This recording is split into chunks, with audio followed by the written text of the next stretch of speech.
Bem, pessoal, vamos de BTC ao fim de tarde dessa sexta-feira, 7 de julho. Agora na Espanha, 22 horas e 3 minutos.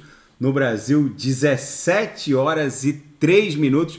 Gente, a BTC aqui no 4 horas está repetindo esse padrão de cunha triangular. A nossa próxima parada é a VWAP semanal. Eu estou no 4 horas ancorado pela própria VWAP semanal, que está lá em 30.640. Deu uma recuada a VWAP semanal, mas todos os indicadores dão conta de um arrefecimento desse ímpeto vendedor que fez a BTC buscar a mínima hoje em 29.701. Agulhou aqui para essa região de extrema sobrevenda, mas rapidamente está retornando para o patamar da VWAP semanal. No diário, agora eu vou pular para o diário. A gente agora percebe que no diário isso aqui está se caracterizando como uma belíssima bandeira de alta. A bandeira de alta é caracterizada por um mastro e uma canaleta virtual de baixa, que representa a bandeira. Isso aqui é um padrão de alta clássico da análise técnica que acaba se desdobrando numa pernada impulsiva subsequente. Então isso aqui fica como uma onda 1, isso aqui uma onda 2, a pernada subsequente obviamente tem que guardar a proporcionalidade dimensional com o mastro. Então é por isso que a BTC, nessa virtual onda 3, que ainda não começou, mas vai começar, essa pernada vai levar a BTC lá para o patamar de 36 mil dólares. Vai ficar entre 36 e 40 mil, porque aqui no gráfico semanal ancorado pela grade curvilínea de expansão logarítmica exponencial e pela nuvem de Shimoku, a única resistência para a BTC encostar aqui na lower subsequente da nossa grade é a linha superior da nuvem aqui no semanal. Se transpassar o patamar de 32, a BTC só para por esse gráfico no patamar de 40 mil dólares. A gente ainda está fortemente, a gente ainda está dando vigência a uma tendência forte de alta, justamente porque para perder essa tendência de alta no semanal, a BTC precisaria perder 25 mil dólares. No 4 horas, que é uma análise mais arisca, a BTC agora precisaria romper a mediana, a VWAP semanal, para retomar a tendência de alta e superar essa bolinha aqui, que acabou migrando para cima por conta da violência dessa corretiva que rolou hoje, que levou ela para a mínima em 29.701. Nos outros gráficos, agora no gráfico de Renko, deixa eu botar aqui o Renko segue dando vigência à nossa onda 5. Vocês vejam que mesmo com toda essa volatilidade da BTC, que levou ela para 29 mil e pouco, a gente não desenhou um box vendedor. Basicamente a gente segue ainda dentro desse box cujo topo bateu 31 mil, a gente não conseguiu bater 32 para desenhar o box subsequente. Então fica vigente ainda o box cuja máxima é 31 mil dólares. Isso aqui provavelmente só vai descansar quando a gente bater em 36 mil dólares, que se confunde com essa resistência aqui. No intraday, a BTC tá um reloginho, o sinal que a gente ofertou ainda está em aberto e já vai fechar. A BTC agora está acumulando aqui no patamar da própria VWAP. Na seara fática, a Ethereum, apesar da enorme dificuldade de transpassar a resistência desse patamar de 2 mil dólares, está desfrutando de um crescimento on-chain na rede simplesmente espetacular. Mais de 550 mil novos public addresses foram adicionados à rede. São novos, mais de 500 mil novos public addresses ativos na rede. É a rede que mais cresce em termos de expansão quanto a novos usuários. Em termos de desenvolvimento de aportes de códigos de programação, as redes que mais crescem são Polkadot e Kusama. Polkadot e Kusama são as duas redes que mais recebem aportes de códigos de programação, seguidas, obviamente, da rede Ethereum. Na seara fática ainda, o fundador da Kraken, o Jesse Powell, teve a sua casa revistada pelo FBI e a acusação é no mínimo bizarra. Cyberstalking.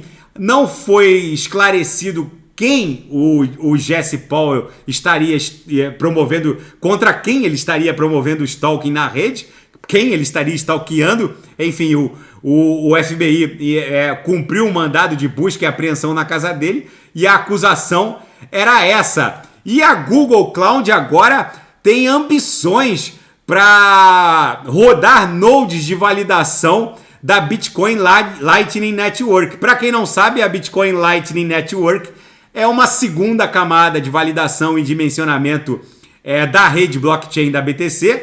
A Bitcoin padece de uma limitação de escalabilidade brutal, só pode processar entre 5 e 7 transações por segundo, mas a Bitcoin Lightning Network, criada inicialmente pela Lightning Labs, mas agora a comunidade meio que abraçou essa segunda camada de validação e dimensionamento.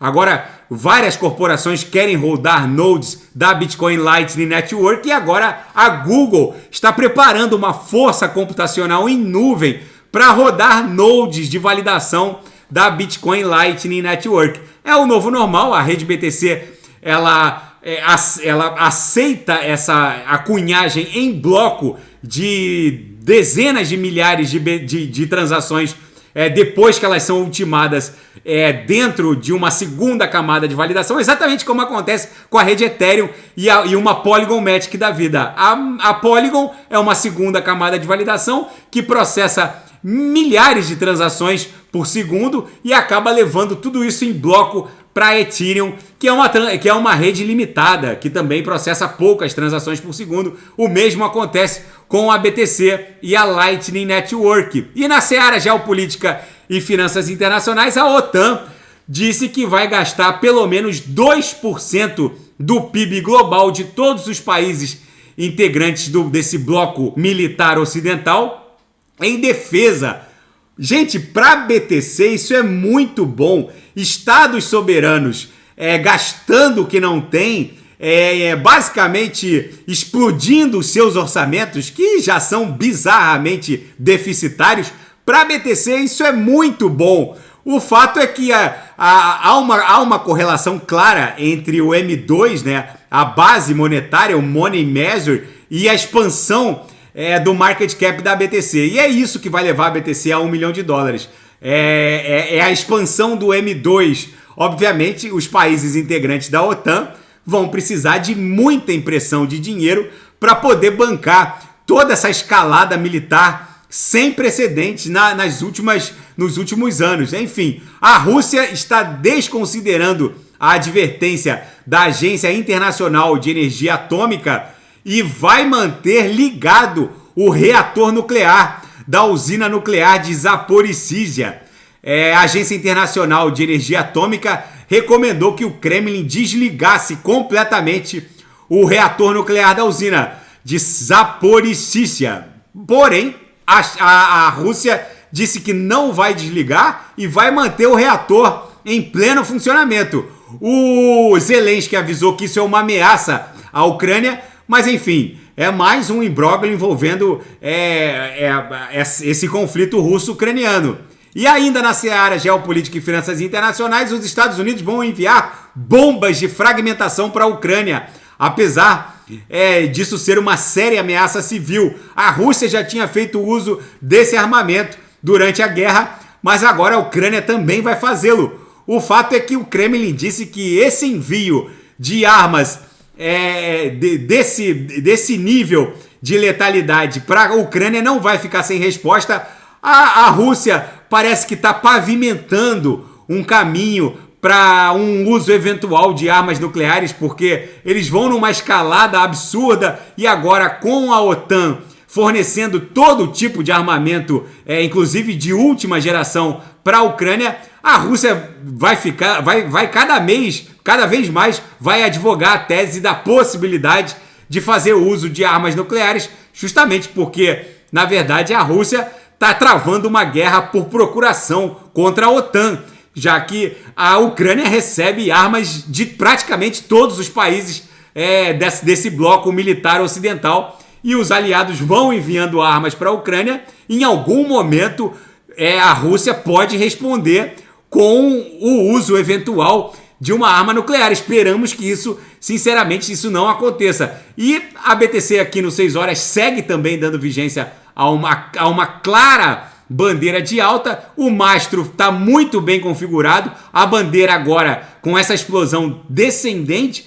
daquela cunha que já foi descaracterizada, deixou muito clara essa bandeira de alta. Isso aqui em algum momento vai explodir para 36 mil dólares. Tá bom, pessoal? Se nada fugir do script, eu volto amanhã para analisar a própria BTC. Fiquem com Deus e quem quiser sugerir alguma análise, é só colocar nas mensagens abaixo. Até amanhã, grande abraço, fiquem com Deus.